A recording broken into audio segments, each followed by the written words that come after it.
Hey, everybody. Welcome back to Engaging the Phenomenon. Today, I'm joined by Ryan Robbins, Ross Coulthart, and Christopher Sharp. Welcome, guys. G'day. And, this is Crash Retrieval Week. And, I'm hoping people are participating and sharing information on crash retrievals and even just the awareness of the idea of, UFO technology, potentially being in the possession of, at the very least, the U.S. government and quite possibly other governments and world powers as well. And, again, possibly being reverse engineered.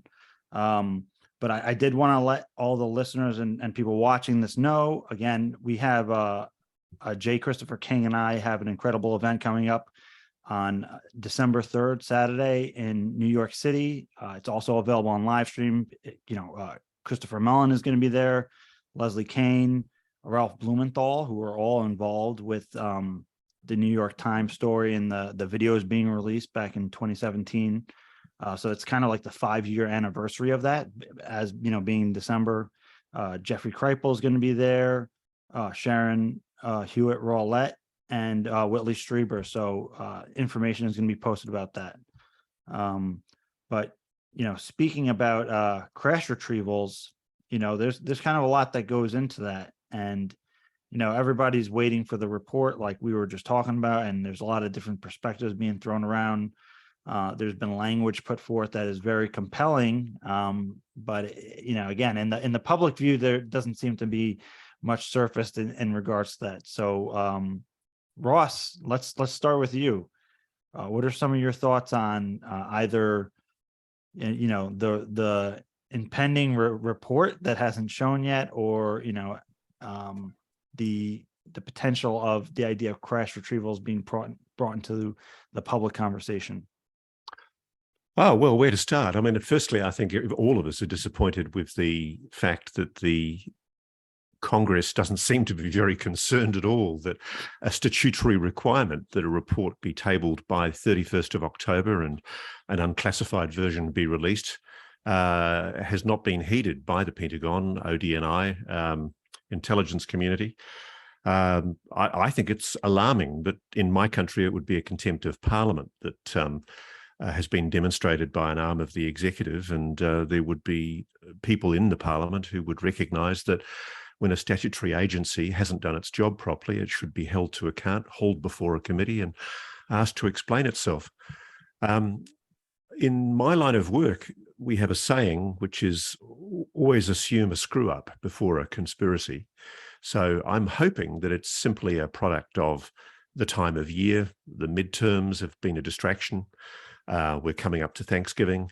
Maybe, frankly, the politicians just want to spend some time with their families. They're all licking their wounds after the surprising results that that went a way that, frankly, none of the pundits expected. But in terms of the implications for allegations of crash retrievals, and we have to confine it still to allegations of crash retrievals, I've never seen any hard evidence that convinces me categorically that we do have recovered technology or that the United States has recovered technology. I actually strongly doubt, even if the report is tendered and made public soon, I strongly doubt that there will be so much as a whiff or a mention of anything pertaining to recovered technology. I don't think that there is any intention at all in ever disclosing anything pertaining to any kind of recovered technology. And I think we're naive if we expect that the Congress, even if it's told that, would want to reveal it. What I'm being told is that, frankly, there is an intention to keep that very, very secret. I suspect very strongly that the United States is in possession of non-human technology that was recovered quite a number of decades ago and since. But whether or not there's ever going to be a willingness to disclose that, I strongly doubt it. And I don't think that in the current mood of the Congress, especially not with the deteriorating international situation, I strongly doubt that we're going to see any kind of willingness. There's no political will, there's no public momentum, there's no mainstream media momentum. Frankly, I strongly doubt that we're going to see anything more than another rubber stamping report which complies to the absolute bare minimum with the requirements of the NDAA laws. I strongly doubt in particular that we're going to see any admissions made or indeed any announcement of any investigations made into any inquiries about non-human technology having been recovered by any arm of the US government.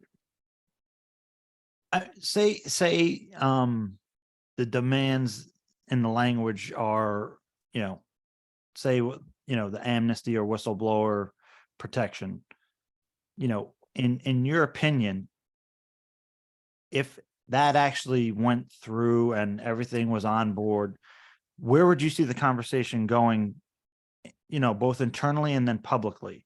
You think it would? Well, okay. I mean, I actually think, and I've been told this by people who are thinking about coming forward, I think the whistleblower laws are a joke. They're not adequate for the purpose for which they were designed.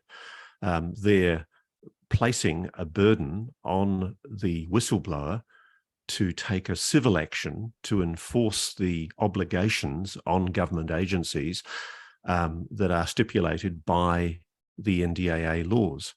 There shouldn't have to be a requirement placed on a potential whistleblower to take civil action. What lawyer is going to want to act against the US government apart from Dan Sheehan? He can only do so many cases. I mean, the simple reality is that this law is a whistleblower protection law in name only. Frankly, if you are deadly serious about enforcing the will of the Congress and making sure that the potential whistleblowers are protected, then it should be an obligation that's based on some suitably independent agency,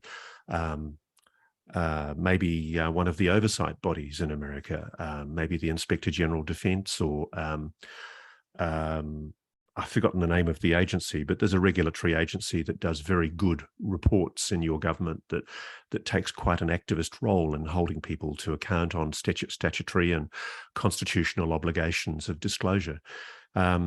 Frankly, I don't see why whistleblowers should be put to the time, effort, and expense of having to pay for civil litigation themselves if they get screwed by the department that they're blobbing on. The bottom line is it should be a statutory penalty that's imposed on a department that is shown to have done the wrong thing by a whistleblower. There's no such penalty. There's no such deterrent. So frankly, I don't think the NDAA laws is fit for purpose. Right. And Ryan, you always have some very moving words regarding the subject. What do you think?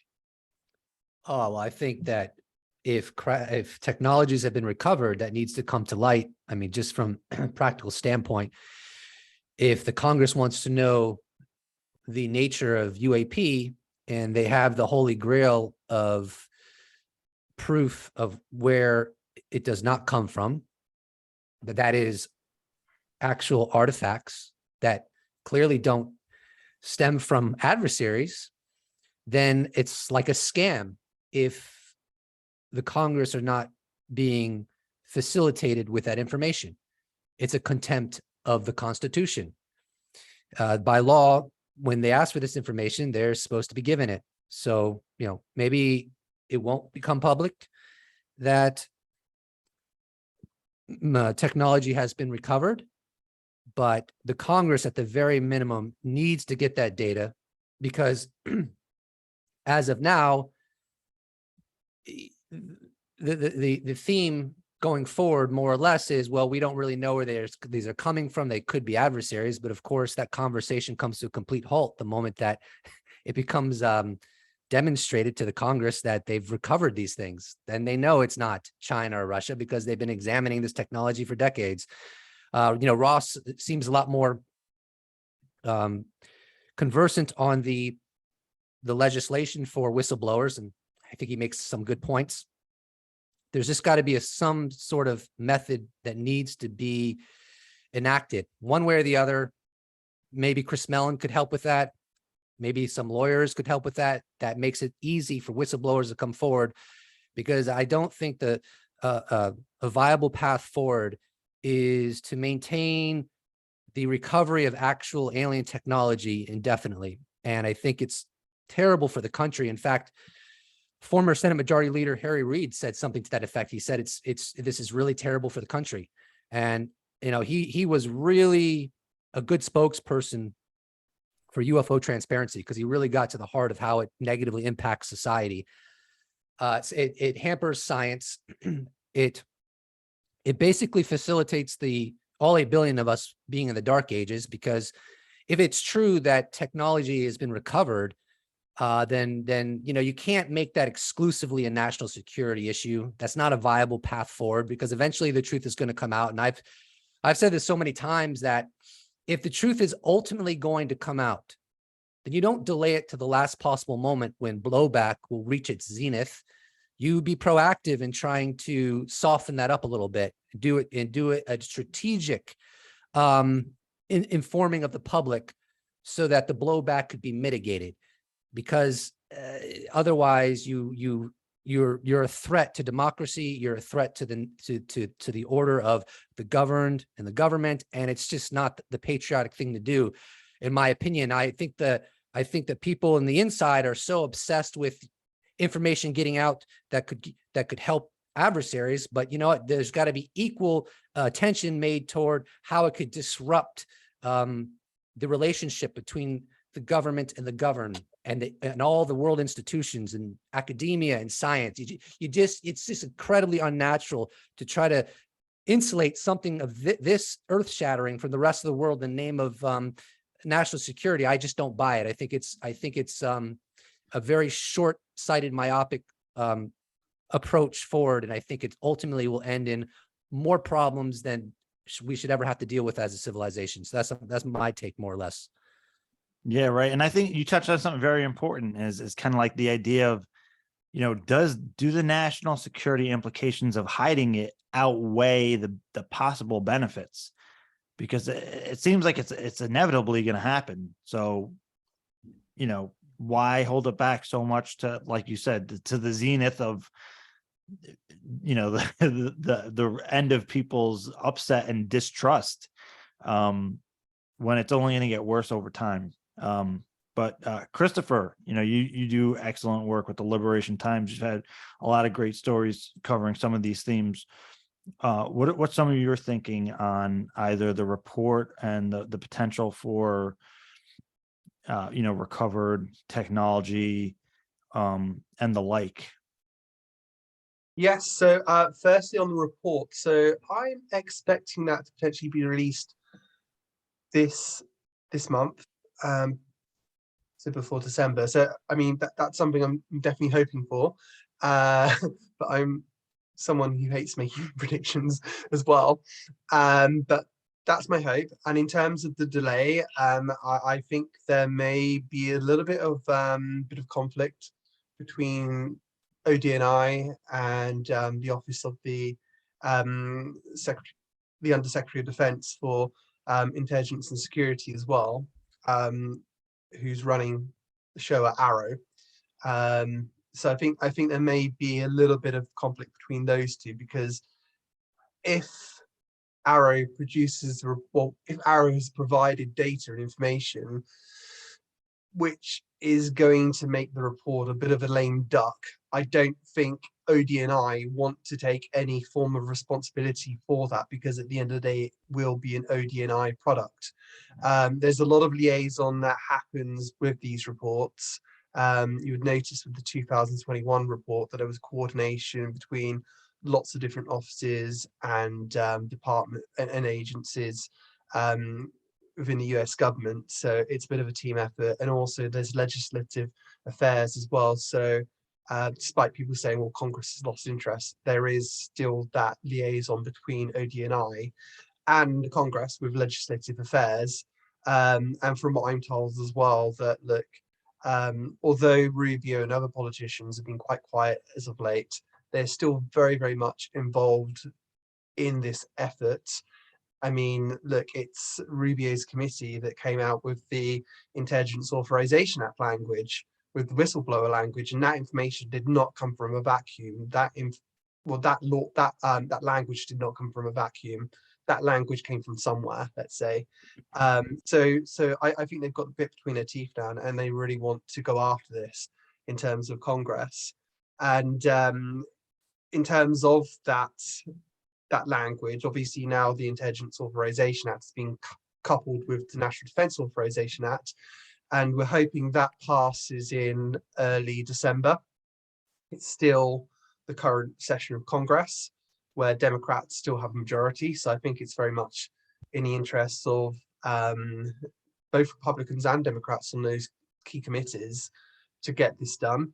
And I personally think once that National Defense Authorization Act has been signed by Biden, that we're going to see a lot of movement in the upcoming weeks and months ahead. And from my understanding, from what I've been told, there will be hearings. And I mean, providing a bit of speculation, how I would go about things is I would actually put people like David Fravor, Alex Dietrich, and other naval aviators, maybe the likes of Kevin Day, for instance, up before Congress to actually testify, so we can get on a solid basis that actually we're not dealing with drones that could be Chinese. We are dealing with next generation technology. And if you look at the National Defense Authorization Act, it's pretty clear that Congress believes this as a fact to be clear, that we are dealing with something which is leaps ahead of what we're currently able to do. And in terms of crash retrievals, yes, so we're talking about secret programs here, and once that National Defense Authorization Act has been signed, I think you're going to be people coming forward, perhaps not publicly at first, but they'll use the new mechanisms available to them to go via the appropriate channels to get this information to Arrow, which will soon be renamed, by the way, to the UAP Joint Program Office. And I think I really believe, I sincerely believe that there's a tidal wave of whistleblowers ready to come forward. And Ross mentioned, you know, putting the burden on them, whistleblowers, to actually kind of like make the action, the legal action. I think I personally believe, and this is my belief, that there is a willingness, maybe not from all the whistleblowers, but certainly from some whistleblowers, to actually potentially do that. And I think even if you get one or two doing that, I think that could still create some waves. And I think now that there is appropriate protection in place for whistleblowers, and remember, not all of them will be currently working with contractors with the US government. Some of them might be retired, some of them may no longer be in those roles, so they may see it worth the risk of actually coming out. And I do believe there are, you know, both crash retrieval and reverse engineering programs at play. And I think I don't know exactly how the information will come out, but I believe that we will definitely in some way get confirmation that they do exist. And I say confirmation, and I think that will happen. I think it's in their best interest, because I think, sort of speaking about it pragmatically, if this technology does exist and they have had trouble reverse engineering it, I think it is in the US Congress's best interest to actually get this information out and open it to a larger cadre of scientists and engineers. I think it should be opened up to more people so they can help solve it, and you can end up with like a Manhattan project or an Apollo project for the next 10 years to try to, you know, do this and get it done. But the only tricky thing, I guess, and Ross would understand this as well, is you have to also, you know, there's a balance that needs to be struck, and how do you stop this getting in the hands of the wrong people as well?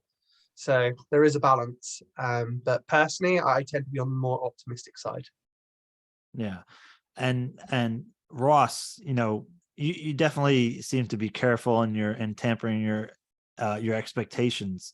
But let's say that some of these people do come forward and they speak to Congress, and they talk about crash retrieval and reverse engineering programs.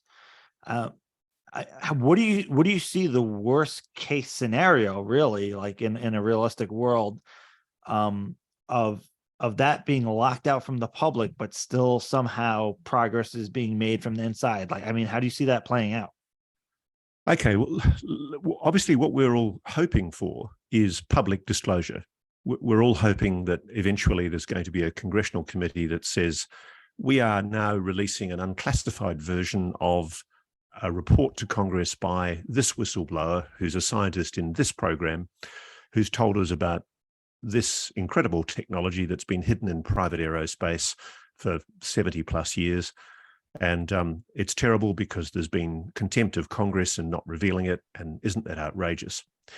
I just don't, I mean, I guess I'm acculturated. Chris and I both come from English parliamentary systems where essentially secrecy is an innate default position. And one of the things, I'm a lawyer by training, and one of the things I've looked at very closely is the NDAA laws, both the existing laws, but also the proposed laws that are coming before the Congress for final approval, hopefully before the end of this year. And the key bit of language that Representative Gallagher put before the Congress, it ostensibly protects witnesses that come forward from being officially sanctioned or prosecuted.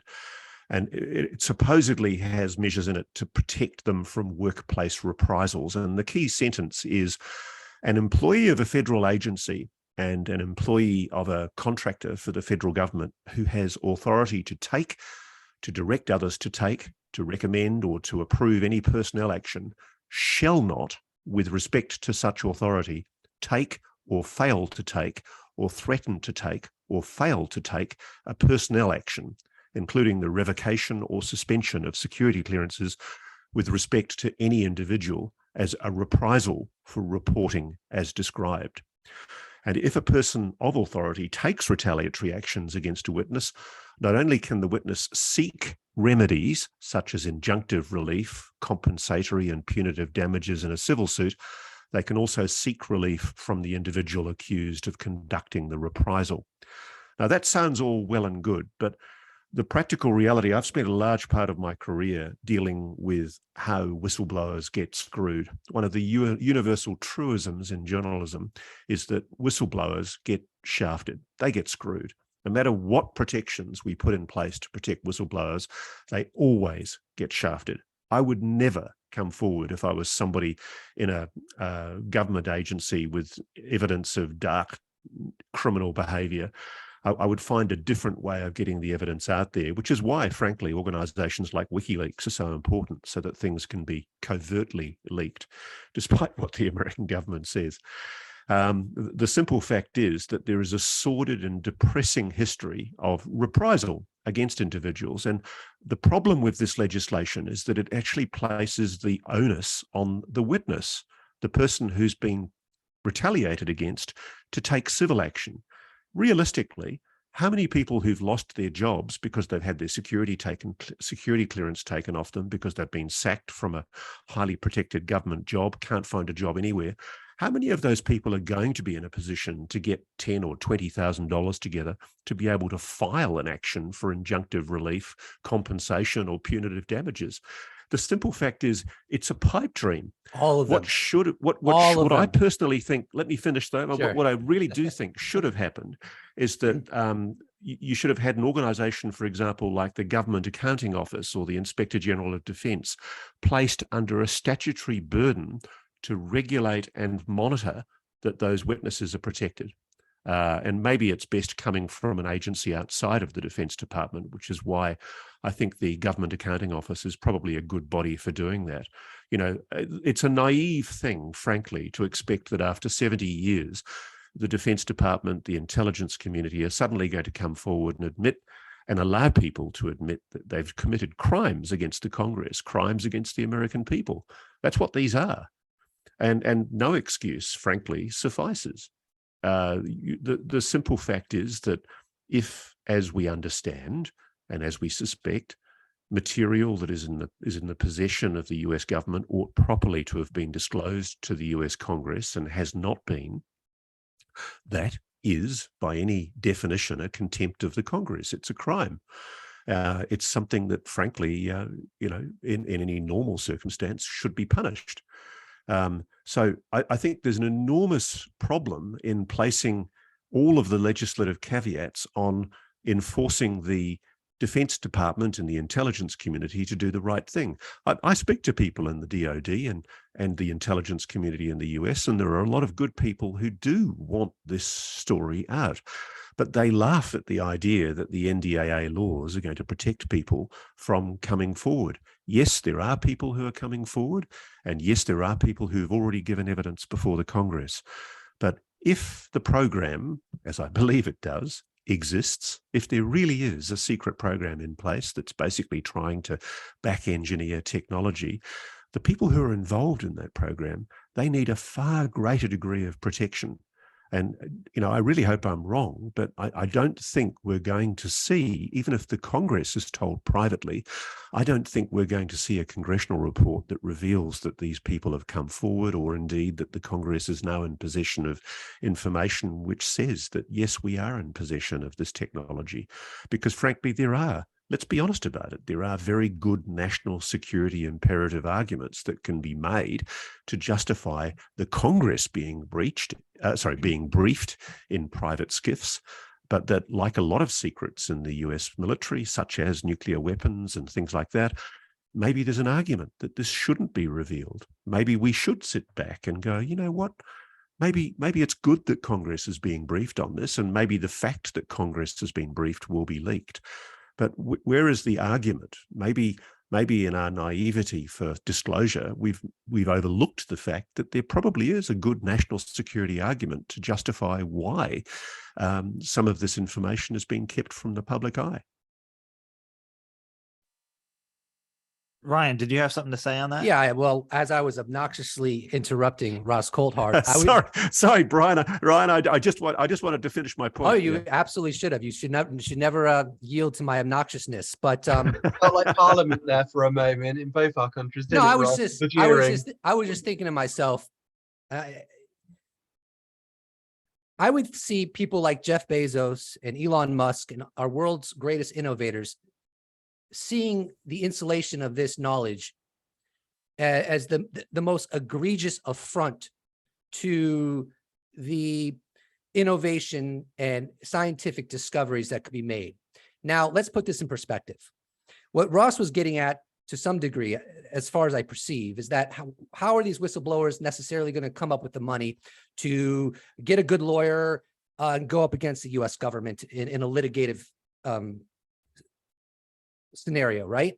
So I'm just thinking, can you imagine the crowds funding that could come to the fore if people knew what was at stake, if people knew the seriousness of legacy UAP programs that have been taxpayer funded by the American public, kept from presidents, kept from Congress, the most advanced technology that exists on the face of the earth by an exponential amount. And here you have whistleblowers coming forward who want to put an end to this grotesque cover-up that has stunted science for decades and potentially has led to solutions that could be made to help all of humanity not being made because too few scientists are actually looking at the alien artifacts that have been acquired. Could you even begin to imagine the amount of people, billionaires, millionaires, people watching this YouTube show, me, you, your cousin, your grandmother, who would not throw in a few dollars to be like, hey, you're a whistleblower. You're trying to go up against the US government that has been lying to you for decades. Man, I'm going to open up my wallet. Person across the street's going to open up their wallet. All of these entrepreneurs are going to open up their wallet. Elon Musk is going to open up his wallets. Jeff Bezos is going to open up his wallet. This is an affront to humanity. And if you can't get crowdfunding for people who want to come forward so that our democracy is being upheld properly and the Constitution is being honored and so forth, then we have problems. So I would go so far to say, not a problem. If someone wanted to start crowdfunding, and getting money into the hands of these whistleblowers so they could defend themselves, I personally, my suspicion is that it wouldn't even be a remote problem. They would have adequate funds to do whatever they needed to do to defend themselves, and the entire American public would be on their side. But that's just my, maybe I'm naive and maybe I'm overly optimistic, but that's just kind of where I see this at this point. Yeah, I tend to be optimistic too. But now, Ross, you had mentioned before that, you knew there were some individuals who had spoken to Congress. Do you know the nature of, at least with those individuals, the whatever programs or legacy programs they may have been involved with, like how deep it actually goes? That the people that are willing. I'm aware of people who have either been approached to speak to Congress or have already spoken to Congress, but I can't go into any details about who those people are or what part of what they're aware of. It would compromise my sources to reveal that. And they're telling me, I mean, one of the things that I'm getting, and one of the reasons I am slightly pessimistic, is that they're telling me that there is a pushback.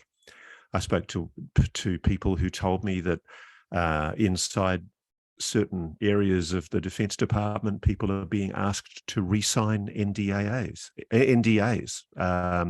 non-disclosure agreements. They're being warned about their obligations.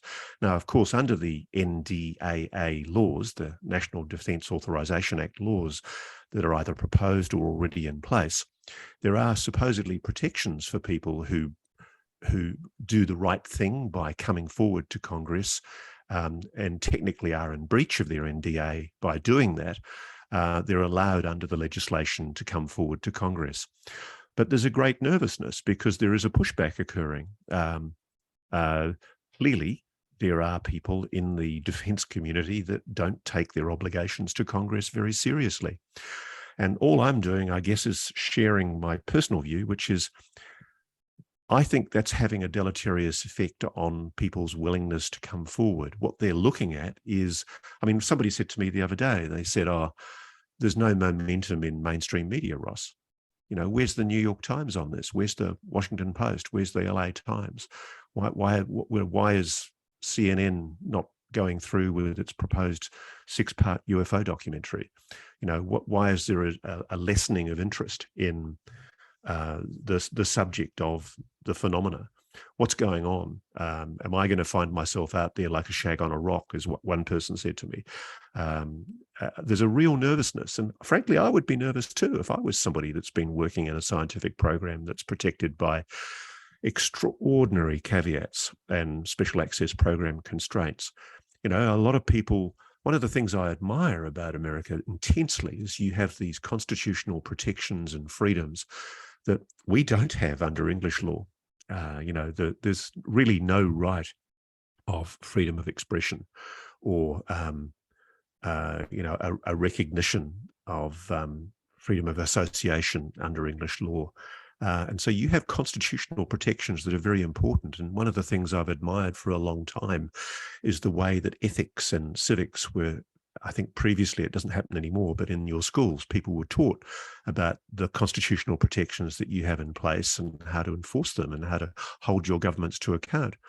But here we have a situation where, frankly, somebody is spitting in the eye at the moment. I mean, I know from my own sources that as of the last time I checked last week, no report had been filed with the Congress. Which is an outrage. We're now getting close to 3 weeks since the report was meant to have been filed. Okay, it may not necessarily under the law be required to be released publicly in an unclassified form by 31st of October, but the fact that even if it's under-resourced, the fact that an agency has not been compliant with statutory obligations imposed on them by the Congress in such an overt and public way, frankly, to me, is an executive agency that is behaving with reproach. It's behaving disgracefully.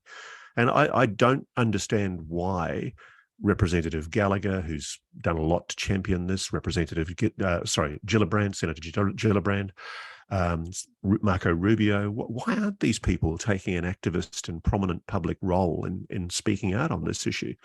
Now, I like to think that it's just a screw up, that they've basically been caught up in the events of the midterms and distracted by the imminent holiday season.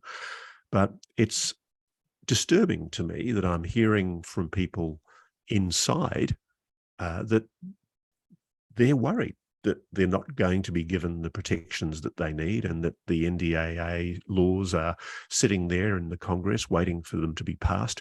Are we seeing a pushback? Is there one person I spoke to told me that there is an argument that is being made that we're at an incredibly dangerous time in world history. We're on the brink with Vladimir Putin in Ukraine. President Xi in China is doing his level best to cause a confrontation in the Taiwan Strait between my country, Australia, the US, and China. It's a scary time. Are the Iranians going to be bombed by the Israelis because they're close to developing a nuclear weapon? You can understand the arguments that might be made by the national security and infrastructure in the United States that right now is not a good time to come forward with the biggest secret of all time, revealing that you've been essentially lying to the American public. Because however you spin it, what we're talking about here is an appalling breach of faith with the American public by the defense, military, intelligence establishment of the United States. If it's true that they're sitting on recovered technology. And, it's funny because I also see the way, as a journalist, I see the way that the national media is so tamely, like that appalling Julian Barnes story in the New York Times, which was essentially it reeked of, I've been through a New York Times fact-checking approval process for a story, and I know how rigorous it is. And that was a story which was essentially sourced to anonymous sources. It was a classic, come and sit down with us and have a glass of wine and we'll tell you what to say in your article story. And frankly, it's the sort of story that emerged shortly before the last invasion of Iraq, where we were being misled on WMDs, weapons of mass destruction. Here you are, old boy, come in and have I don't know whether it's the figurative equivalent of a glass of brandy, but that's what it is in the Australian and the British context. Come and sit in the library and we'll tell you what to write. The media is allowing itself to be led by the nose on this stuff. And I don't see any inquisitiveness, any momentum from national media. In fact, I see a diminution in interest. I see a lessening of interest, and I see a turning up of the skepticism. The spin doctors in the Pentagon, the private briefings to the journalists are having their effect. And Christopher, you've written on some of the legacy programs. What's your take on what is actually going on behind the scenes, potentially with legacy program individuals, and maybe how many people may be involved, and what their participation is looking like? Yes. So I've heard that there are a lot of whistleblowers ready to come forward. That's from what I'm hearing. So I do believe it will happen. But like Ross was saying, the intimidation is real, and it's serious stuff. Really, really is serious stuff. While we're sitting here right now, there are a lot of people, let's say, who are worried, very, very worried about speaking out, worried about the safety of themselves and their families, wondering what's going to happen the next day, whether they're going to have their security clearances taken away. So there is a lot of worry about that. But I would argue that I would say that in terms of taking these people on as clients, in terms of of lawyers, I would say that actually lifting the cap off of compensation from $300,000, I think that's something to spur them on, because if you're confident you can kind of like win a case, if something does come forward, then as a lawyer you could potentially get a large chunk of that. But obviously you would need to be quite confident before going ahead with it that you would actually that it's worth your time, that you would have a good case to argue. But I would say that there might be a lot of money to dangle there in terms of what you could potentially win in compensation. But yeah, there is intimidation. My last story, for instance, there seemed to be intimidation from the US Air Force. which is actually quite funny because in its primary phase, from my understanding, the US Air Force looked like it was going to play ball and was going to cooperate. But then all of a sudden, it just took a total U-turn on it, and people who were who tried to come out and speak to the UAPTF were being intimidated by the US Air Force on this. And we also heard of a recent story reported by George Knapp, and which Jeremy Corbell's been reporting as well, which is this Area 51 website, and the gentleman who got who got his 2 homes searched by the FBI and US Air Force because some pictures. I mean, it might be speculative, but it seems a funny time for that, you know, for those raids to occur. And from my understanding, you know, this guy was very, very careful about the images and information he was putting out on his website. And after all these years, now is the time that these raids are conducted. It seems to me like funny timing, but I am optimistic. I am very, very optimistic. We've got, like Ross says, we've got a lot of problems at the moment in terms of global security, but also I think there are those within the Pentagon who are like, look, we're on the brink of nuclear war right now, and we have been in many instances since we discovered the secrets behind the atom. The next 100 years are not sustainable. We've been very, very lucky to survive this long already with having nuclear weapons. You know, further down the line, you can have Iran, you can have other nations that are very, very unstable having nuclear weapons.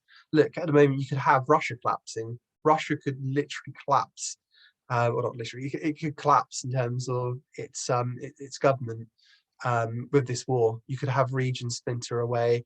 You could have a civil war within Russia. That's how serious things are. I mean, it could go either way. You know, Russia on the one hand could launch a tactical nuclear weapon, and then we're on the brink of annihilation. On the other hand, you could have a situation where just Russia collapses, and all of a sudden you've got all these splinter groups and stuff, and you've got these nuclear weapons everywhere throughout the country. You've got thousands of nuclear weapons. I mean, what's to stop some unstable terrorist group from getting hold of those nuclear weapons? I'm just making a case that I don't think the next 100 years are sustainable with these weapons, and I think some within the Pentagon understand that we are in a situation where, look, this might be our best hope to actually have something in common. We know that China's got a UAP task force of their own as well. They're interested in this technology. This might be the situation that eventually brings everyone together, although I do not think that is practical at the moment with the situation. It's very, very hard to all of a sudden pull a rabbit out of the bag and get Russia, China, and the US and Ukraine to all sit down around a table. But I think it is potentially achievable long term to do that. So I do see, you know, hope there in the future, and I think some within the Pentagon would argue that as well. But I really think with the energy crisis right now as well, I think if there are other new forms of technology that we could bring out which could actually remedy some of the issues that we're experiencing right now. In the UK, for instance, at the moment, we're talking about blackouts. Same for Germany and France, because the situation with energy, given the war with the Ukraine, we're experiencing a real energy crisis. You know, in these first world countries, you may be in a situation where you have literal blackouts for days or weeks. So it's that serious, and Congress has already expressed an interest in this. You've got language about exploiting UAP technology in the last National Defense Authorization Act, so there is an interest in doing that, and I think it's pragmatic to actually get this technology out now and have something of kind of like a Manhattan project or Apollo project in terms of studying this technology. Yeah, but the current mood is, I mean, yeah, there is intimidation going on there, but I think there will be some individuals and groups of people perhaps who actually do get through the net and do come out and take potential action and take matters into their own hands if needed. And look, let's not forget as well that you could have congressional hearings as well coming up, whereby you could get people who may be not be those whistleblowers that we've never heard of before, but people that may be familiar to us already, that could drop a bombshell in one of those hearings that captures, you know, global news coverage and kind of forces Congress's hand to really go after this hard and legitimizes the topic more, both to report on and also to pursue politically. But I do kind of like share Ross's views in terms of being a little bit let down by some in Congress. I think now is the time after midterms for someone just to take some leadership on this publicly. If you're going to have whistleblowers coming out and actually putting everything on the line, look, let's have one of the politicians bringing this legislation forwards step up and take some leadership. You know, that I think that's something that we need right now. We need a Gillibrand, we need a Rubio, or someone else within those committees to really, really step up and actually kind of argue the case that we do need this to come out and there is something going on behind the scenes. Give some confidence to those whistleblowers that they will actually have someone to defend them publicly and to kind of like take up their cause publicly as well. So if there is intimidation going on, we need someone to go on, you know, national TV in the US, you know, some hard hitter to actually kind of like take up their cause. I think that's something that might be needed in the upcoming weeks, months ahead. Yeah, and you know, I'm interested, Ross, if you have any insight, you know, because there was all this talk about, you know, there's a 23-minute video, there's, you know, all these other videos that we're seeing in the classified setting. They're not technically classified to a certain degree, so they potentially could be shown to the public, or even a larger government body. Have you heard anything about any further cases or videos or any kind of evidence like that that could potentially come forward and create more interest in the media to begin with, and then again other, you know, scientists, and then get more momentum? Okay, let's talk first about the reason why things are classified. The primary reason that makes sense for why things are classified is because it might reveal means, sources, methods, technologies that would compromise national security of the United States.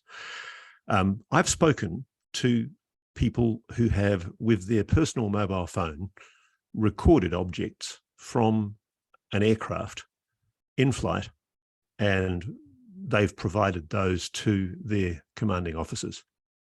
There's no good reason for why that data, that video, should be classified. It's not revealing anything about the technology in the US aircraft. It's not revealing anything other than the fact that there appears to be an anomalous object in sharp resolution close to an American aircraft, an American military aircraft. The person that I've spoken to in detail about this has expressed bewilderment that their video cannot be made public. And they've spoken for other people who've told me that they've also passed on other videos. There's an anger. And I think the one area where I'm most positive is that there is a momentum building, not just in military pilots, but also in commercial pilots, that this is a flight safety risk. I've been following just on Twitter in the last few days, there's been also quite extensive Reddit streams, a huge upleap in commercial pilot sightings. I'm getting people on a regular basis. I've had 3 this week alone, people with military backgrounds telling me about incidents that they were involved in as military, of sightings of anomalous craft is the word they're using. Airframes, you know, some kind of technology.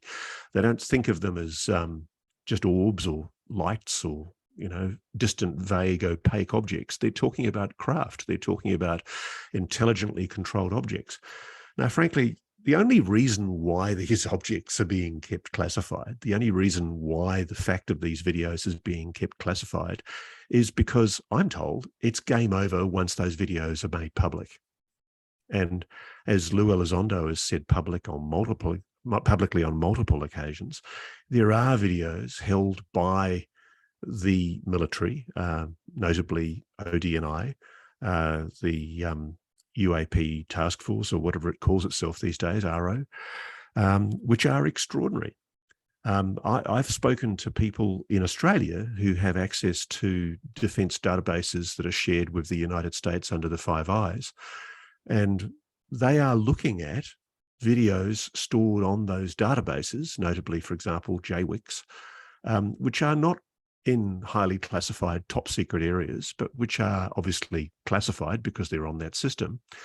And they're videos of anomalous objects. They're data streams of objects that have been recorded underwater by sonar. There is an abundance of information. And I think there's no good reason. I mean, we all know this. There's no good reason why that information can't be made public. And the reason why it's being classified is entirely political. And what's interesting, and I think we just need to understand and explore these distinctions, because the NDAA laws impose no obligation, none at all, on Congress to tell us about crash retrievals or videos or anything like that. It's entirely at the discretion of the congressional committees that will receive this data from the UAPTF or whatever agency RO is responsible. It's entirely up to the committees that receive this data to decide what can be put into an unclassified report. And I suspect that there is, well, I know that there is an argument going on underway at the moment in the Congress about what should be put into an unclassified report. How much should the public be told?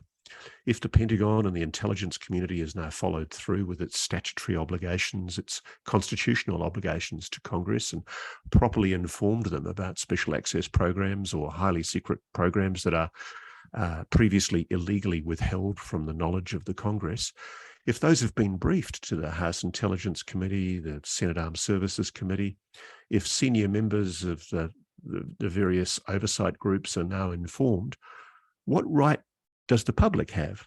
Well, not a lot, really, because if a political decision is being made to keep this information classified, the only way it's ever going to get out is if it leaks, or if a strategic political decision is made by somebody that, yes, this should be revealed.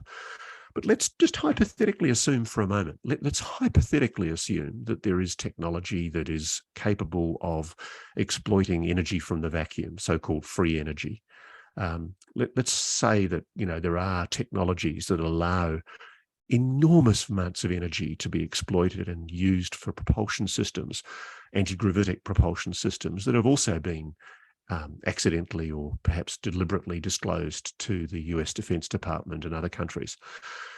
Frankly, any nation that controls that technology has a weapon. It's a massive weapon. The capacity to draw on enormous amounts of power to propel craft is also the same kind of power that can be used for plasma weapons or particle beam weapons. Frankly, I'm not justifying it, but I can understand what's going on in the minds of people, maybe in the Senate Intelligence Committee or the Armed Services Committee, as they're told, okay, yeah, sure, we are working on a potential breakthrough on free energy. We are looking at exploiting this to use it as a weapon. Why would we give away to the public a first strike capacity in the event of conflict with the Soviet Union, with the Russians or with the Chinese or with the Iranians? Why give that away? I mean, it's bad military practice to show your hand. So what I'm saying, I suppose, basically is that I do expect that at some stage the Congress is going to be informed. I do expect that whistleblowers are going to come forward, and some of that might leak. But I think a fairly close lid is going to be kept on recovered technology and whatever advances have been made with the development of that technology. And frankly, it's a very hard argument for us all to make that can justify the release of that information. I mean, as a journo, I've frequently, not frequently, but occasionally as a journo, I've come across information or been given information that I know I ought properly not to know. Normally it involves the deployment of Australian or military forces overseas. And I don't think there's any public interest served in me revealing that. In fact, it's arguably a breach of national security for me to put people's lives at risk by revealing it. So I don't want to sound like a complete suckhole for the US defense and intelligence establishment, but I think there are good reasons why intelligence needs to be kept confidential sometimes. And if we're talking here about a huge advance, like a paradigm leap advance in technology, if we're talking about essentially the biggest breakthrough in science, whilst it may very well also be the most important historical discovery of all time, the simple fact is it boils down to the strategic importance for America is what's good for America and its allies, I hope. And if I was a Pentagon planner, if I was General Milley, and I'm looking at the potential of a conflict with the Russians in Ukraine, or the possibility of the Chinese launching themselves over the Taiwan Strait, if I did have a powerful new technology that I developed from retrieved technology, I would be wanting to keep that very, very secret. Ryan, do you have any thoughts on that perspective? Well, I agree with Ross that there's a huge political component to why they haven't released videos that would make it game over. I mean, the most obvious reason is because they don't want it to be clear that they've been lying to the American public and to the Congress and potentially even presidents about the extent of their verification that we're not alone and that we're being engaged by non-human intelligence. Personally, I don't think it's any coincidence that the 3 videos that were released, the Go Fast, the Gimbal, and the FLIR one, failed to be smoking guns. Now, some people would say, well, it's because everything the government has is in the low information zone. And that's a talking point that skeptics love. I don't agree with them on that. I don't think the evidence points in that direction. I mean, if you look at even just Commander David Fravor, he himself has said that when he saw the original FLIR 1 video, that the resolution was better. And to the extent that he could actually perceive appendages coming out of the bottom of the Tic Tac. Now, fascinatingly, I think Merrick Van Rennenkamp, if I'm pronouncing his name correctly, he's done some experiments with changing some of the color ratio on the images from the FLIR 1, and you can see little like hints of appendages coming out, but that's because we have a lower resolution video. According to Fravor and other witnesses, when the resolution is higher, you can actually see those appendages more clearly. Now, my point is that even the FLIR 1, if you had it higher resolution, I can't guarantee you, but I hypothesize strongly that a lot of the rebuttals that skeptics make, they wouldn't be able to make. Like, it's amazing how even just a slight improvement in resolution can make skeptical arguments no longer relevant. So I don't think it's any coincidence that what has been released hasn't been enough to change the conversation to the point where, as Ross has termed it, made it game over. And further, there's tons of evidence that those videos are much longer in duration. Many of the witnesses that saw the original FLIR 1 video say exactly that the video is much longer. It shows the Tic Tac doing other things that are more impressive beyond what's in that video, what's like 90 seconds. I mean, you also have, for example, Lieutenant Ryan Graves, former Lieutenant Ryan Graves, who's on Twitter. He said, "Where's the other 4 minutes of the gimbal video, and why have the Congress not seen it if they have not seen it?" So I think a huge component of this whole thing is, I mean, it's embarrassing to me. It's embarrassing. It's like, the skeptics will say, well, you're just wishful thinking and gullibility. And I'm like, nah, I don't think so. I think it's pretty clear to me that they got much higher fidelity data. Even the videos they've released, there's longer versions of them, higher resolution versions of them. Why haven't we seen that? Well, because as Ross had said, it would be game over. What happens when it's game over? Everyone knows simultaneously that the American government has been lying about the greatest discovery in the history of mankind, that we're not alone. And at that point, the institutions would be in an uproar. The journalistic community would be in an uproar. I kind of feel like there's just this delaying process. But at some point, I would hope there's a tipping point where we do get that higher fidelity data or something that makes it clear. But we are not at that point yet. I mean, we had the UFO report in June of 2021 that gave a lot of credence to the idea that, well, first of all, I mean, they said that there's no evidence that these objects are coming from an adversary. And they said that in some instances, these objects maneuver in ways that are beyond the state-of-the-art technology that is known. But they have caveats threaded throughout the report where you can interpret it the other way.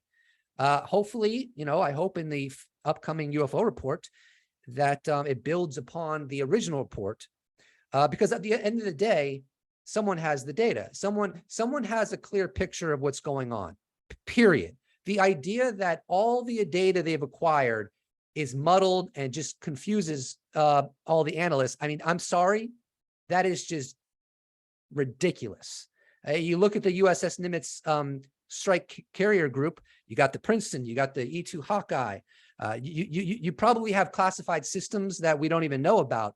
They've acquired, in my opinion, a tremendous amount of data, and that creates a clear picture of, just as an example, of the capabilities of the Tic Tac. You know, we hear about there's data that they fell from 80,000 feet to somewhere within the vicinity of maybe 20,000 feet in like 0.78 seconds. Like they have the fidelity data that I think, at least, that makes it clear that that's the case. And so it's like, I don't know, are they just gonna, like, I don't know how much longer this game can go on. Like, yes, there are people in the Pentagon that never want this to come out, but you know what? They're not all powerful. They're not omniscious, and they make mistakes, and there's other forces that want it to come out. So, you know, as much as, you know, it annoys me that it's taking this long, at the end of the day, I'm optimistic that, you know, some secrets just can't be held indefinitely. Every secret has an expiration date, if you will. And I'm hopeful and confident that, let's say, within the next 5 years, this conversation will change in a very serious way. And if it doesn't, well, then I might have to just eat some crow and say, you know what, it's been 5 years, nothing's changed. I guess it was wrong. And I'm willing to do that, but I have to call it like I see it right now. And, you know, I think even Elizondo said in some interview, he's like, we've known since the 50s. I have downloaded that interview. He said, we've known since the 50s with radar data. Okay. If it's true, the American government has been detecting these mysterious machines since the 50s with 50s level technology. Well, what happens many decades later when your technology increases exponentially? You got Hawkeyes in the sky, you got Spy 1 radars, you got satellite systems. What happens? Well, I don't know. My common sense says what happens is you get higher fidelity data. So ridiculously, I think the certainty that we're not alone has only grown over time. And of course, if it's true that we've acquired artifacts like with Roswell and other in Virginia, Brazil, 1996, well, then now they have actual physical artifacts, and they have all kinds of data from cameras and satellite systems and acoustics and underwater sensors. And it's like, this is literally got to be one of the most ridiculous scenarios. I mean, it's just, this is premium prime humanity to have all this data and decide that, you know what, we're going to keep this to ourselves. We're going to allow 8 billion human beings be completely mistaken about the nature of the reality. That's what, to me, is going on right now. And that is not sustainable. The men in black can't stop it. People in the Pentagon can't stop it. It's amazing they've been able to do this for 70 plus years. But now that the Congress is starting to come up with new legislation, and there's all this kind of pressure, and you got Galileo project with Avi Loeb and Harvard, first time in history, a long-term systematic scientific study, you know what I'm saying? It all comes to an end. And that's what I think is going to happen. And that's my perspective. And yeah, we might be annoyed, and you know, within the next 6 months, a year, or however long, but it can't sustain itself like this. In my opinion, I think we're in the final days, if you will, of this coming out, but that's just the way I see it. Yeah, for sure. And you know, either Ross or Chris, whoever wants to go at this, you know, given everything we've talked about so far, you know, crash retrieval programs require technology or acquire technology, potential reverse engineering. I mean, again, that's super, you know, classified, right? Videos themselves, even though they have the potential for a lot of impact, I mean, that it doesn't seem impossible that somehow they would be able to get out, right? If the right procedures were taken. But you know, with some of that in mind, I mean, what do you think as individuals or people, or that would like to see more transparency? What do you think our priority should be? Well, I mean, I Ross guess have I'll let you go, Chris. You go, yeah, mate. No. I'm genuinely interested. I want to follow you up on that. Go on. Look, the point I was going to make was, yes, I do think that eventually secrets have a way of wriggling out, as Ryan says. It's very, very hard to keep a secret in a truly democratic and accountable government. And one of the things I love about America is it has a proud history of secrets coming out into the open. Watergate, the secrets of Iran-Contra, scandals, the bank of, BCCI, all of these crooked scandals, the Nugenhand Bank, which I was involved in covering as a journalist, which was a CIA bank here in Australia. But vice versa, there's also the fact that if the US intelligence community wants to keep something secret, it bloody well can. And the best example of that, frankly, is the JFK archive. The fact that here we are, it's coming up to nearly, 60 years since the death of JFK. And we're still arguing about documents that ought properly to have been released by mandate, by presidential order, and they still haven't been released. And what on earth could possibly be so secret about the murder of JFK that 60 years on, it's still being suppressed by institutions like the CIA and other agencies? Yes, to some extent, you need to protect means and methods, and you need to protect sources. And that's the big excuse that's revealing some of these documents might reveal sources. And I suspect the same goes with the UAP information, that maybe what we don't want to do is we don't want to reveal our hand. But I don't understand if it really is the case that the Congress has been briefed about the existence, or is about to be briefed about the existence, of a crash retrieval program, and that technology has been recovered.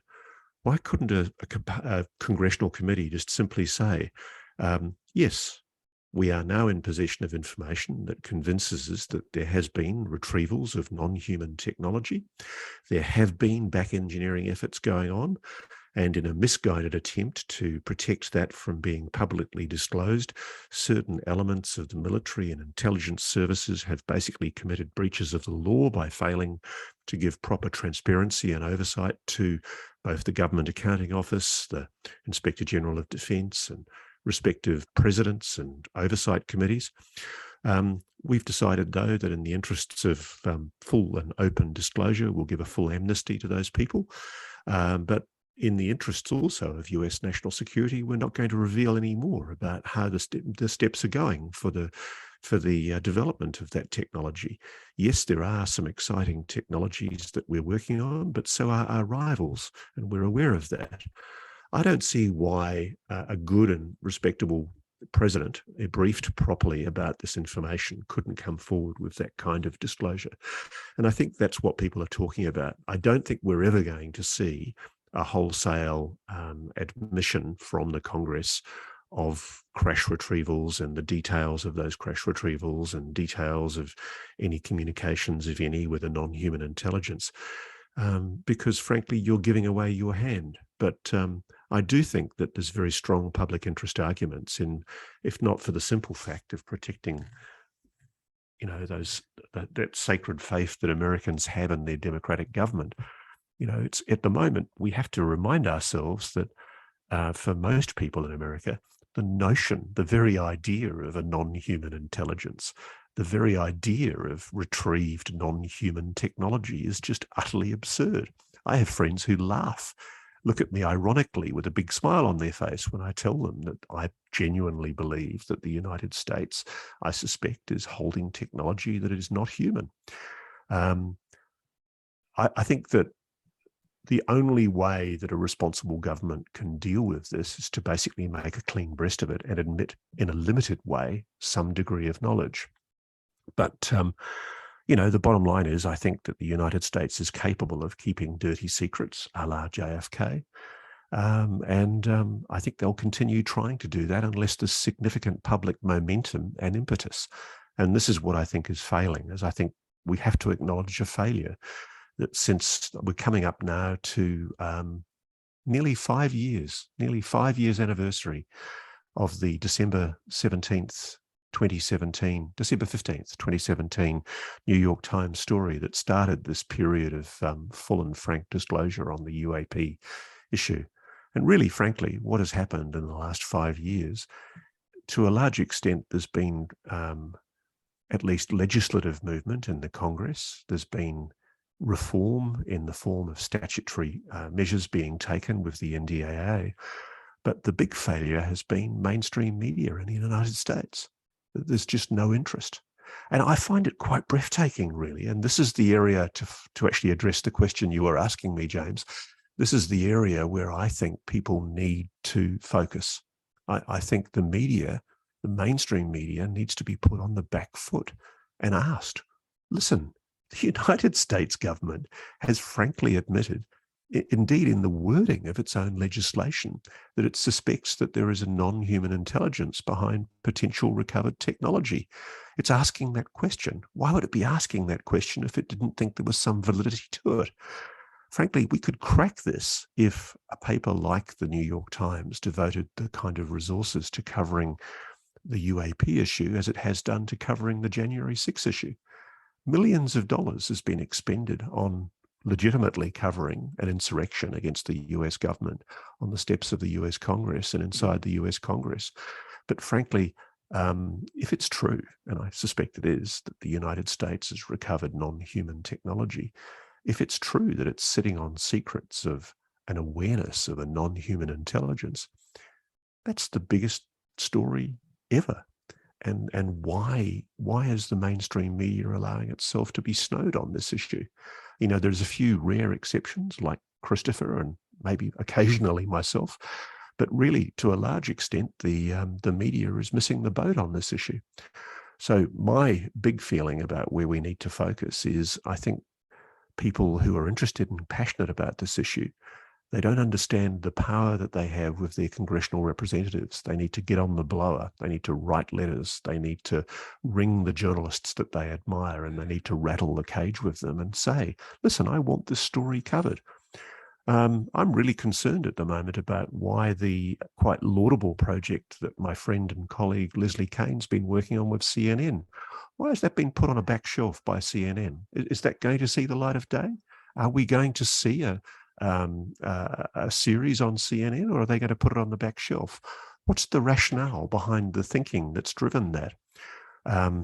You know, why isn't there a greater inquisitiveness in mainstream media? I think we, the public, have to tell the reporters and the politicians what we want. And we don't understand the power that we have to actually drive that level of inquisitiveness. I can tell you that when a newspaper office starts getting letters saying, I want an investigation into X, Y, and Z, they start listening. And it doesn't take that much letters. And the same thing goes for politicians. You know, it doesn't take up, I've been in ministers' offices and they've shown me handfuls of letters that they've had from people on issues. And there's a disproportionate level of power in a well-written letter directed to a congressman or a senator, which basically allows that senator to feel that they've got a legitimate reason to now take up the cudgels. Representative Gallagher and Gillibrand and Rubio and all of these other people that have done the laudable thing in Congress by pushing for this legislation, they've only done it because they've seen political capital in doing it. But I do think we need to look at the despondency of representatives like Representative Tim Burchett, you know, who feels that he's out on a limb at the moment, that there's nobody else pushing this issue along in the Congress. He's being treated like the congressional nutter. You know, the simple fact is he's not, and there's a legitimate reason for pursuing this issue. People need to demand, they need to actually say to the New York Times and the TV networks, why the hell aren't you covering this issue? Why hasn't 60 Minutes done the second story that it promised it was going to do? You know, you've got amazing stuff on the record. You've got a New York Times fact-checked story on the record, quoting sources talking about retrieved non-human technology. Why is there such an absurd lack of interest from most of the mainstream media on this issue? It's not crazy tinfoil hat stuff anymore to talk about this issue and to acknowledge that it's a reality. Yeah, no, absolutely, I agree. I mean, from my perspective, you know, if there's a scandal like this, as a journalist, you talk to the whistleblowers. I mean, I liken it to, you know, in the 1970s, you know, Julian Barnes receiving a tip-off about Nixon, and instead of the whistleblowers going straight to Nixon, is there a scandal? No, nothing to see here. and Julian Barnes just basically reports what Nixon says. That's literally what is going on here with a lot of journalists. Accusations are being made towards certain departments in government, and instead of actually speaking to whistleblowers, journalists are actually talking to people who are being accused of doing the crimes themselves, which is quite remarkable. And that's why journalists like myself, who basically come from nowhere, are actually kind of like taking the baton along with more established reporters, which are sadly few and far between, like Ross, going after this story. And it's a real shame that publications like the New York Times don't have more reporters actually willing to go and report this stuff. And I mean, the Julian Barnes story, I mean, I don't know how that got through in terms of the editorial process, because I think there's quite a few errors in there. And my colleague from the Daily Mail did a fantastic kind of rebuttal type article after that story, saying, look, you've got actual kind of like orbs captured by Reaper drones in Syria and other stuff, which basically just is not Chinese made, and it's leaps and bounds ahead of what we can do. So there are people willing to stand up and actually speak to journalists about this stuff, but it's actually about journalists being open-minded, going after this stuff. And it's just a real shame that we've got this situation at the moment. And as I see it, the situation, I mean, we talk a lot about government. I think in government there's a lot of there's a lot of offices and departments, and kind of like the general consensus may not be the same in every kind of like office and an agency out there. The National Reconnaissance Office, for instance, I noticed on LinkedIn like to post about Arrow. So I mean, you may have a few people know who are allies, want to get this information out, see a lot of the data coming in about where this stuff's being seen. And also you have Space Force as well. So Lou Elizondo was a contractor for Space Force, and he basically confirmed that Space Force is looking into the UAP issue as well. So I think he may have more allies. And also, like, a part of me is thinking as well, I mean, to what extent is it the government to actually confirm / disclose these programs if a lot of them may rest with defense contractors? I mean, we've seen Jay Stratton, for instance, and Travis Taylor go to defense contractors. Eric Davis is a defense contractor. So that there may be another interest in there. I won't go too much into it, but I think that's quite an interesting dynamic. And there's a lot of dynamics at play, I think, that need to be accounted for when we're looking into this. But yeah, I mean, these crash retrievals, that they date back to a very, very long time, from my understanding. I've spoken about Italy 1933 before, with Mussolini and the telegrams that were released about an unknown craft. And from my understanding, it got taken to Wright-Patterson Air Force Base after the war. And another thing I want to mention, which is quite interesting actually. So there's a congressman called Mike Turner.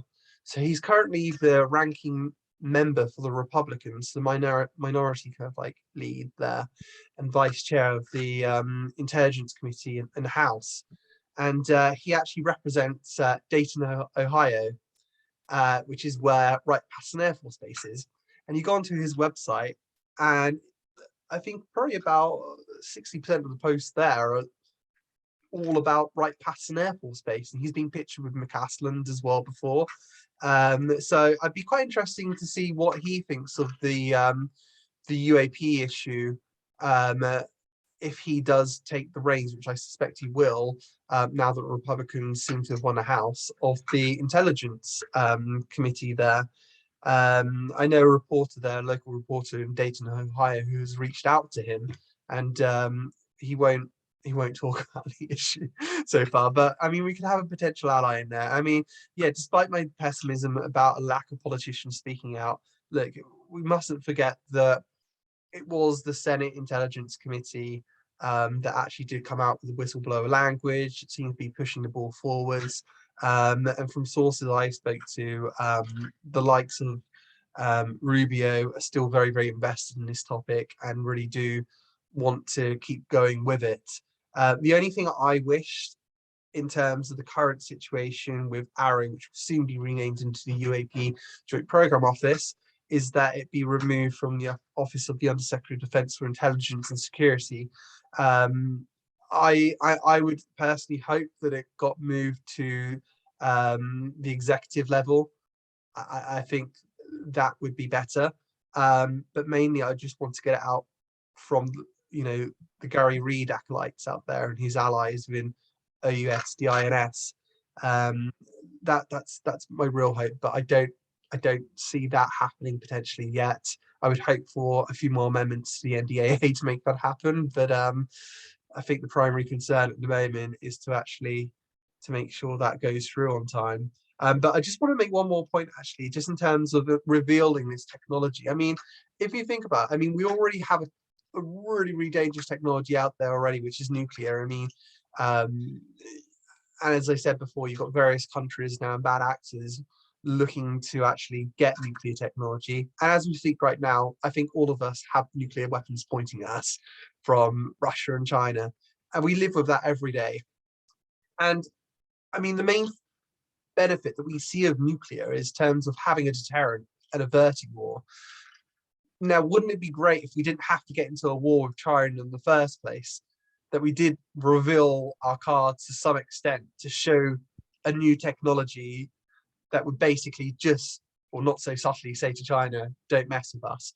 And if you remember, it was only, I think a few months or so ago now, or it might have even been a year, where there was a new weapon that was going to be revealed by the US in terms of space capability. It was going to be launched, and that suddenly just disappeared off the radar. But I think the main concern within some circles within the military is that too much is classified. Too much is classified, and China releases, footage of its new hypersonic technologies, so does Russia, and it seems that the US is falling behind. And I think some within the US military would like to actually show some of their hands as well, to say, look, we're still top dog, don't mess with us. I think there is a balance there as well. So yeah, that's what I wanted to chime in. Yeah, this is kind of going more with the crash retrieval thing. And I mean, as far as crash retrievals, this is probably the most taboo of it all, right? But that's kind of at the heart of it if you're considering a non-human intelligence. Ross, yes, especially with all the sources you've spoken to and acquired, has there ever been mention of like bodies that have been acquired through crash retrievals, and has that ever been part of the conversation, or is it all talk about just technology and reverse engineering? Oh, there's certainly talk of bodies. I mean, I in my first documentary I made, they talked about the Aztec crash retrieval, and there was talk of, I think, 15 bodies being recovered. But really, I mean, we all have to work in evidence, and people do lie. There are confabulators. There are people that make things up. There are debunkers that deliberately plant themselves into UFO groups and sow false information just to cause mischief. And I think we have to be incredibly skeptical and careful. So frankly, I won't believe that there's any truth to the allegation of recovered bodies until I see a firm confirmation of it from the US government, or I meet a little green alien from Zeta Reticuli. I mean, it's we have to be skeptical. Let's deal in what we do know. I mean, what we do know is momentous enough. What we do know is that there is a technology. It's intelligent. It's operating in our planet. It's on our planet, in orbit around our planet, and underwater on our planet. It's doing things, displaying technological abilities far beyond known human science. It's engaging with us intelligently. I mean, that's enough. We don't need to talk about bodies. I mean, I think if we start talking about the bodies thing, it's almost exposing ourselves to ridicule at the moment, because there's frankly no evidence. I mean, there's been such a successful discrediting of any kind of evidence pertaining to bodies. I mean, the alleged scintilla documents, the autopsy documents. You know, it's very, very hard to reach a definitive conclusion about allegations of bodies, because wherever you go with that subject matter, as soon as it gets raised, it gets shot down in flames, because there's very active and clever disinformation going on. So I frankly, I just don't know with bodies. I don't know what it achieves to even go there. Let's talk about technologies. Yeah. And again, and speaking, you mentioned disinformation. You know, do you think, I mean, again, obviously the New York Times article that came out is, you know, highly questionable. But, you know, do you see that those kind of tactics being utilized to kill the conversation? Yeah. I mean, I think the New York Times story was a very deliberately placed intelligence service briefing of a national security journalist who was told, essentially, this is what we're telling you, and, you know, it'd be nice if you wrote this story. And it's very typical of the sort of stories that were being published in the run-up to the Iraq War. And I've been in the receiving end of those kind of briefings, where you get called in for a private chat with a senior member of the intelligence services, and you're given a briefing. And it's impossible to check the veracities of the claims that are made. You know, how can Julian Barnes make an assessment? I mean, his sources are just telling him what they want him to write. And the interesting thing is that the way it works with the New York Times, even when Leslie and Ralph did their stories in 2017, which I've acknowledged it's coming up to the 5th anniversary, they had sources on the record basically telling them an enormous number of things, far beyond what the New York Times put into the paper. I know because I've been talking to some of the same sources. And the interesting thing is that they were constrained by what the paper was prepared to let them publish, which is essentially what their national security correspondent, or I think their White House correspondent at the time, was able to corroborate with people in the defense and intelligence services.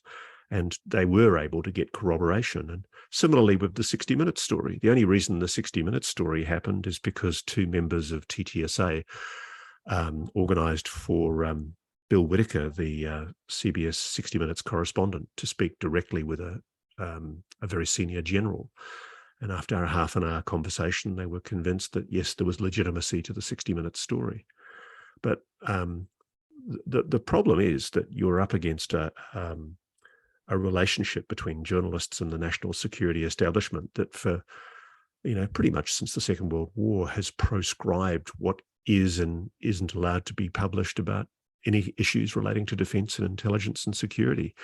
I mean, we have a situation now in Australia where there's actually now almost a legislative caveat that requires that media have to check that any story that might remotely touch on an intelligence service issue has to be checked and validated first with the intelligence services before it can be published. And to me, that's a huge prescription on independent journalism. It wouldn't allow us to do the sort of work that, say, Bob Woodward's done regularly with his expositions of the ludicrous things that presidents and commanders have done in various wars and intelligence operations, or the story of Watergate. I mean, in the current media environment that we're all living in, the kind of brave, bold, investigative journalism that allowed Watergate to be revealed wouldn't happen. It really wouldn't happen. You know, Right. that tradition of rigorous, independent, objective journalism, it's not even there anymore in the New York Times. I mean, I'm sorry to claim Yeah. one of the world's great newspapers, but the simple reality is that that kind of free and fearless investigative journalism is no longer willing to be funded by newspaper proprietors. And we live in such dangerous times that it's very easy to use the national security mantra to shut things down. And frankly, it's going to take, I think, somebody coming forward, probably outside of the congressional disclosure system. I actually doubt very much that we're going to see any kind of significant revelation coming from the Congress. I don't think the lead's going to come from the Congress at all. In fact, I don't think the lead's going to come from America. I wouldn't be surprised at all if other countries in the world started coming forward with their frustration and expressed what they know. There are certain South American countries, Brazil's one, which have obviously had a very close and intimate relationship with the US military and intelligence services on the issue of UAPs. I think there's a huge, much more in those countries in South America than there is in America. There's huge public interest and awareness of the UAP issue. And I think maybe we're wrong to expect that the leadership should come from the US. Maybe the simple fact is that it's just not possible in the way that the media is so contained and controlled in that country, as much as it likes to think of itself as being independent and rigorous. Do you think that it's even possible though? Because I mean, it seems, I'm in the US obviously, but it seems so US top down that everybody just steps in line on this issue at the very least, right? Other issues, of course, but on this issue, do you foresee, is that an informed speculation? Yeah. I mean, I know for a fact. I mean, the simple fact is that these stories do not get currency. They don't get treated in any way sensibly by the people. I mean, if you're a national security correspondent working out of the Pentagon covering defense issues or intelligence issues, and reliant on the source structure inside that institution to give you the information you need to cover the stories you have to cover on your beat, if your sources make it abundantly clear to you, as I'm sure they are, that they don't want to discuss or talk about the UAP issue, and they've shut it down as they have for decades, you're just going to tamely go along with that. That's the simple reality. That's how it works. I mean, Julian Barnes on the New York Times, the simple reality is if he upsets people, he's not going to get any more stories. Yeah. His reputation is reliant on being briefed in by, reliable sources. And the sad fact is, and people often overlook this, there's a long history in the New York Times. Even the world's greatest newspaper makes mistakes. I'm fascinated by it. I mean, I was reading recently about how it was the New York Times that opined that the Bolshevik Revolution would fail in 1918. They were actively involved in not covering, even though they were being told about it by Jewish groups, not covering the fact of the Holocaust during World War II. They were compliant, frankly, in allowing the issue of WMDs to be used as an excuse for an invasion of Iraq when there were people in the CIA privately expressing to senior New York Times journalists their concerns that this was a politically driven war and that there was no basis for going to war. I mean, people I know died and were injured and wounded in that conflict. It had terrible, terrible consequences. Media gets things wrong all the time. I've got things wrong. Media make mistakes. And the big thing that's happening at the moment that isn't happening is the media is making a critical mistake with its engagement on this issue. It's allowing itself to be deceived. And the only way that's really going to change is if there's a change in the public mood. Because whilst we all care about it, we're obviously passionate about it and interested about it. We've talked about it for nearly 2 hours now. The simple fact is that most Americans don't give a flying fuck. Seriously, they're not in the least bit concerned. They're more interested in wacky conspiracy theories. I was listening, I really recommend it to everybody. I was listening to an amazing BBC podcast yesterday called The Coming Storm, and it talked about the origins of QAnon and the wacky conspiracy theories about Bill Clinton and Hillary Clinton killing babies and, being part of pedophile rings and drug smuggling. And the interesting thing is that the journalist is very even-handed. He actually cites an occasion where in their willingness to essentially cover for Bill Clinton, they ignored the fact that he was actually involved in a rape, a really serious rape that's been suppressed from public commentary. The national media had never covered it. And it's an amazing story. I really recommend the podcast because it shows how America can basically allow itself to be manipulated with conspiracy theories. And I think one of the reasons why the media is not engaging with the UAP issue is they're frightened of making another mistake, as they made with the weapons of mass destruction in Iraq, and as they've made with their, you probably know him, Chris Sharp, Ambrose Evans Pritchard from the London Daily Telegraph he gave an enormous amount of credibility in the Telegraph, one of Britain's great broadsheet newspapers, to wacky conspiracy theories that essentially promoted the idea that Hillary and Bill Clinton were essentially baby killers and just the most incredible stuff. And it became very much the origins of the whole QAnon mythology, the conspiracy theories that now drive some of the wackier conspiracy theories that permeate QAnon, including I think there was allegations, for example, against Hillary Clinton that she murdered Vince Foster, some staffer of theirs, and because he knew too much about their criminal behavior. And what the reporter shows is that the conspiracy theory gained such currency that it was given amplification by some of the mainstream press in an irresponsible way. And it meant that real issues that ought properly to have been investigated involving Bill Clinton's improper behavior with women weren't properly investigated. And I just don't think we hold our media to account enough. You know, I think the issue that's fundamentally at the back of all of this is this would get momentum tomorrow if 60 Minutes did a story every week for the next 10 weeks on UAPs. And by golly, they could. You know, the simple fact is the evidence is there to start asking really hard questions for an editor of a newspaper to target an investigative team into investigating the sort of issues we're talking about. The smoking guns are there. There's enough in the historical archives to justify a dig. But whether it's by ineptitude or design, they're staying away from this issue. And I don't really think we're going to see any momentum on this issue. I don't think we're really truly going to see a congressional committee in public hearing making admissions of crash retrievals or recovered bodies or recovered technology, back-engineered technology. I really don't. I hope I'm wrong.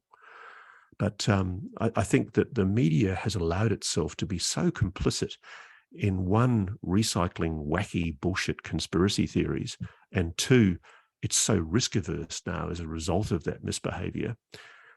It's staying away from the UAP issue because it's fearful of the stigma and the ridicule. And, there's good people like Mellon, Lou Elizondo, Eric Davis, Hal Puthoff. People have spoken. As much as possible, they've tiptoed to the edge of their national security oath and given people a glimpse. But frankly, if we're not prepared to run with that, if the media is not prepared to embrace it and run with it, I think I think we might be talking about this again in another 70 years. I really do. I mean, it's 60 years since JFK was murdered next year. 60 years. And we're still arguing about whether or not files from that era, sources who were in that era, should be named and revealed. They'd all be dead by now. I mean, it's ridiculous. The US is complicit in a cover-up of some kind. I don't know what that cover-up involves, but irrefutably, there's a cover-up going on with the UAP issue. Do the American public care about it? No, I don't think they do, really. Yeah, and I mean, the ironic part about that is the whole reason that conspiracy theories like that thrive is due to the lack of transparency and the distrust in the establishment. And it's, again, it's like bubbling over the rim now. And I would hope, and I don't want to say good faith, but, a step in the right direction is transparency on this issue to whatever degree is safe for the national security apparatus. Obviously we can all agree that, there has to be national security. We don't want to give away blueprints for 0-point technology and things like that, but something's got to give, again, because if it does happen to come out by some other way, I mean, again, even let's say we're having all this language drafted and there's these kind of attempts to do this. If another country came out and disclosed before the US, and I mean, for me as a US citizen, that's kind of embarrassing considering everything that we've already gone with so far. The release of the videos, you have all these witnesses. I mean, again, from the Disclosure Project onwards. So I would hope that transparency is seriously being considered on some levels by, all parties involved, Congress, and even the people in these different programs. But we're getting towards the end of it now, because we've been going for a while. So let's go around. Ryan, do you have any finishing thoughts on these current issues? Well, the only thing I could add is there's always that X factor, which is the phenomena itself. Right. I recollect that, this is my recollection, that in Elizondo's complaint to the Inspector General, he was talking about how it was alarming that there was an increase in UAP interactions with, like, for example, carrier strike groups. And it was this increase that kind of motivated him to feel there was a more sense of urgency to start facilitating that the Department of Defense take this more seriously. Now, we can argue that there are very secretive programs within aerospace companies, but that doesn't really relate necessarily to all the personnel in the Pentagon that are responsible for America's national security that are not being read in to this phenomena. And, you heard it from, for example, former Lieutenant Ryan Graves, for like, I don't know what it was. What was it, a year and a half, 2 years? He said that almost every day he would see things out there. And then there are sources that say that there is an increase in activity from UAP. So from my perspective, it's like, okay, the Congress, or the powers that be, if you will, can try to delay disclosure indefinitely, but they can't control the phenomena. What about all the alleged crashes? Is that from military actually shooting them down, as some believe, or is that just the phenomena manifesting that it's not flawless and that it can crash? Well, what happens if it all of a sudden it crashes in today's day and age? What happens if we start having flaps like with the Phoenix Lights? Or James, your neck of the woods, I think, had a flap in the 80s, right? And Belgium wave. I mean, these things happen. Is that going to just disappear? Now that we're in the 2000s, is that going to, what happens the next flap that we have, especially in an environment where the subject is taken a lot more seriously? Now, granted, Ross is correct that the media is not doing what it should, but on the other end of the coin, it's doing more than it ever has before. And I think if you have another flap, the media would probably be on it in today's age like they never were before. What happens if you have another school landing? We've alleged school landings in Rua, Zimbabwe. We have alleged school landings in Australia. I can't think of the name, but Westall, I think yeah. Westall, 1966, I think it was. Is the phenomenon going to be like, okay, let's stop engaging humanity. Let's stop having school landings. Let's stop having crashes. Let's stop having flaps. Let's stop our activity. I don't know if it's going to do that. What happens when the next serious event happens from the phenomena that's kind of out in the open? That might be a serious challenge for the military intelligence apparatus that wants to keep it secret. So I think they should take that into account. I think it'd be a really bad way for disclosure to happen, for some big showing of the phenomena to occur, and now governments have to come clean. That's like a worst case scenario. So that's basically my last thought. And I'll just tell the audience, if you want to look me up, just go to YouTube, and I'm at Post Disclosure World, and that's all I got to say. How about, and just for people watching and listening, everybody's links are going to be in the description, so be sure to look in the description, and there'll be links to everybody's work here. Ross, what about you? Well, I've probably had a pretty good say today anyway myself. I mean, clearly I'm pessimistic. The one area of optimism I do have is in the intangibles about America that always surprise me. It's a country that has a deep sense of civic responsibility ingrained into the people who represent their country. It would be an act of patriotism for an individual who was aware of a hidden and improperly concealed crash retrieval program and back engineering program to come forward, at least in confidence, to a congressional committee and to reveal that to that Congress. And I just sincerely hope that there are people, I'm told people are coming forward. I'm hearing the same thing as Chris. It depends what the caliber is of those people who are coming forward.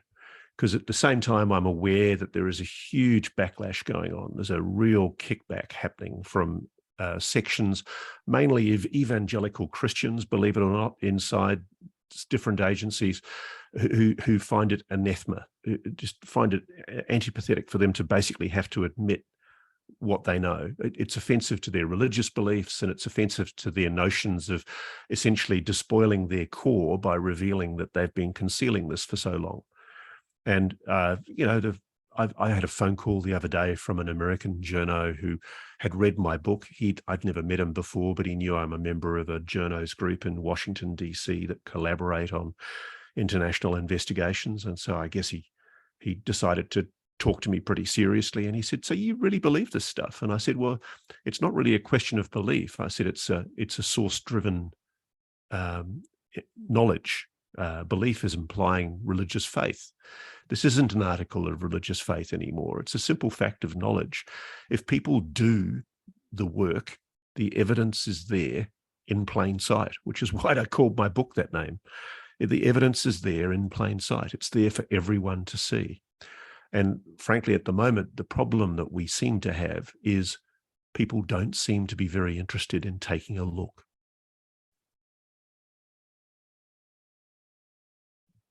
And how about you, Christopher? Yes. So I agree very much with what Ryan has been saying, and we are actually in the middle of a UAP flap. Many airline pilots are seeing these things in the sky at the moment, and people within those circles are saying so many pilots are just coming forward with their own story at the moment of what they've been seeing in terms of racetracks, patterns, and just things that they can't understand in the sky. And you're getting a situation now where flight crew are actually becoming very, very uneasy about the situation, perhaps scared as well. And I feel quite disappointed that not many journalists have actually grabbed onto this story, because it's not difficult to get in touch with these pilots, and I feel like this is a really, really good story to report on. And Congress itself, in its explanatory report for the Intelligence Authorization Act, basically just stated that transmedium threats such as this are exponentially increasing. So there you have it, and they're increasing in places like the Middle East as well. And I think that a lot of top brass in the US military are becoming very, very uncomfortable about it, in terms of how many of these things are being seen now, in that there's so many of them that they're actually creating a national security threat, I think. And you've got some cases where both the Russians and the Americans are firing on these things as well, in various places. It's I think as well, with technology improving all the time. Remember, with the Nimitz case, for instance, these things were only tracked when the Princeton updated its radar technology. It was only then when they started seeing them. And I feel that a lot of these advances in technology, especially in military technology, means that you're going to see these things a lot more often. So I think something is beginning to smell in the fridge, and it's just becoming very, very difficult to actually to keep this quiet. And I would also go one step further. I do really believe that they are, as Bigelow would say, they are walking among us. I really, really firmly believe that. I mean, you've got Sir Peter Horsley, former Vice Marshal, the guy who had his fingers literally on the nuclear trigger in terms of the Royal Air Force in the Cold War, who served under Prince Philip, basically state that he met someone who he believed to be not from here. And also I've had it from various sources as well, unconnected, that the Holloman Air Force Base visitation, let's call it, was real, that really did happen, that some beings, non-human intelligence beings, got off a ship and spoke to some officers from the US Air Force. So let me just put this forward, if that is true, and some very, very good sources are saying it is, that would also mean that there is ongoing contact between us and some form of non-human intelligence. So I mean, I'll leave it at that. But I think we should be very, very excited in the upcoming weeks and months ahead. And I think that, you know, if only, let me just leave you with this, if only there was someone that we knew of who had oversight of various black projects and SAPs who could potentially speak out. If only we knew someone who kind of had those responsibilities that could potentially speak out. That would surely be incredible. You know, I wonder if there's any candidates like that.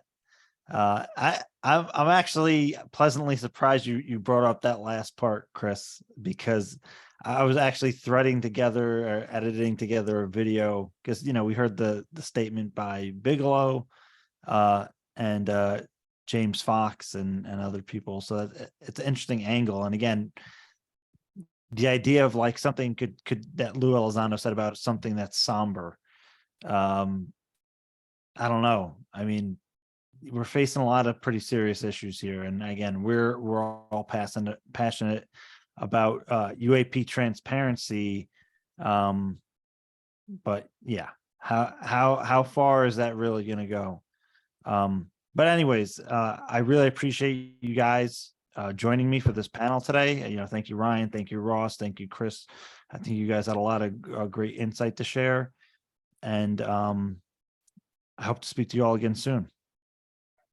It's a pleasure, mate. Thanks. Thank you so much for having us. Yes, sir. Take care, everybody. See ya.